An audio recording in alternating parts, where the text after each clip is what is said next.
We're now going to begin talking about the law of total probability. As has already been seen, the tree diagram is an efficient way of listing a multi-stage sample space. If the probabilities associated with each stage are also added to the tree diagram, it becomes a very useful way of calculating the probability for each outcome. The probabilities at each stage are conditional probabilities that the particular path will be followed, and the multiplication rule says that the probability of reaching the end of a given branch is the product of the probabilities associated with each segment of that branch.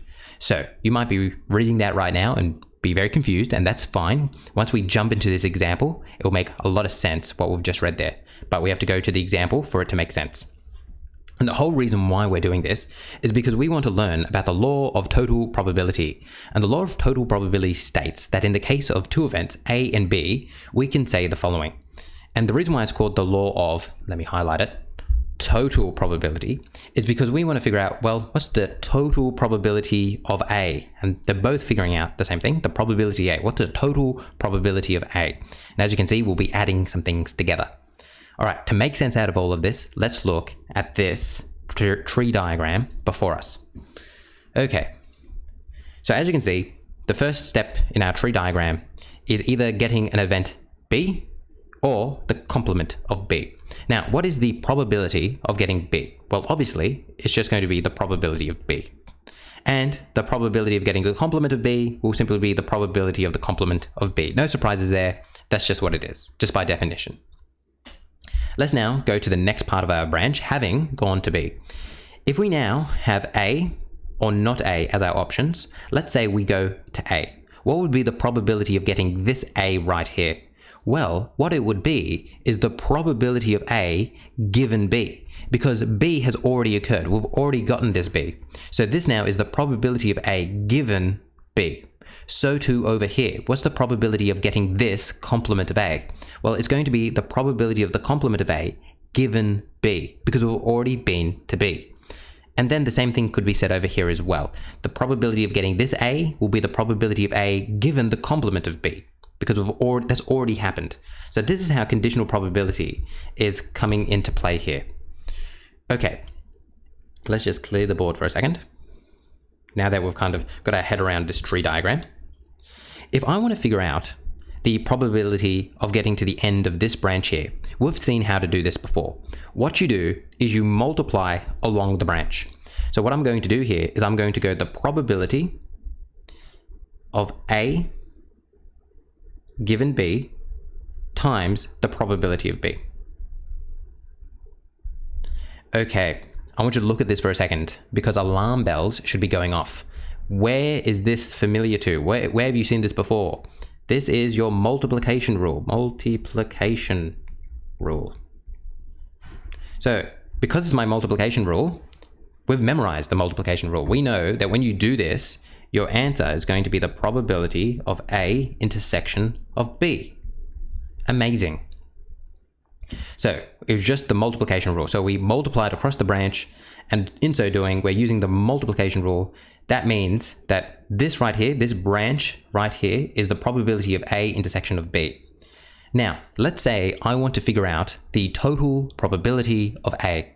Well, to do that, what I'm going to do is I'm going to take this A here and this A here, and I'm going to add them together. So that means I'm going to have to multiply along this branch and multiply along that branch, and then add the results together to get the total probability of A. So let's come over here and let's do the same thing over here. We're going to go the probability of A given the complement of B, multiply the probability of the complement of B is going to be equal to the probability of A intersection B complement. Perfect. And now what we would do is we would add these together and we would get the total probability of A occurring. That's what we do. And this is exactly what our law of total probability is saying to us. It's saying that if you take this, the probability of A intersection of B, as we have there, and then you add it to, now I'm going to actually have to change my colors up a bit because I want to use green. Give me 1 second. Let's do that. Keeping your colors is very important, because now I need green here. This plus this. So as you can see, by plussing these together, I'm getting the total probability of A. And another way I could have written this was, I know that this right here is the same thing as this, isn't it? So that is right there. That is that.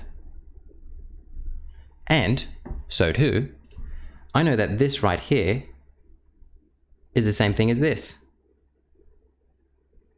So I could write it like this.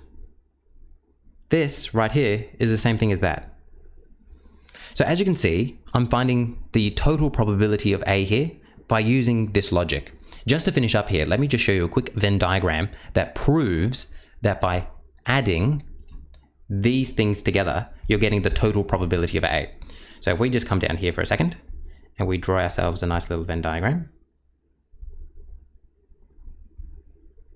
Here is A, here is B. Okay. We know that this right here is the probability of A intersection the complement of B. And we know that this right here is the probability of A intersection of B. Well, what do we know? We know that this right here is this, right?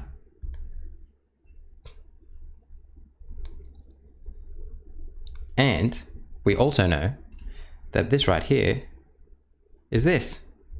So that's giving us that.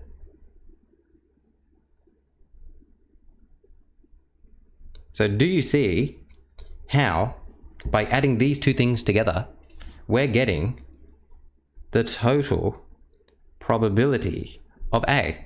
We're getting the total probability of A.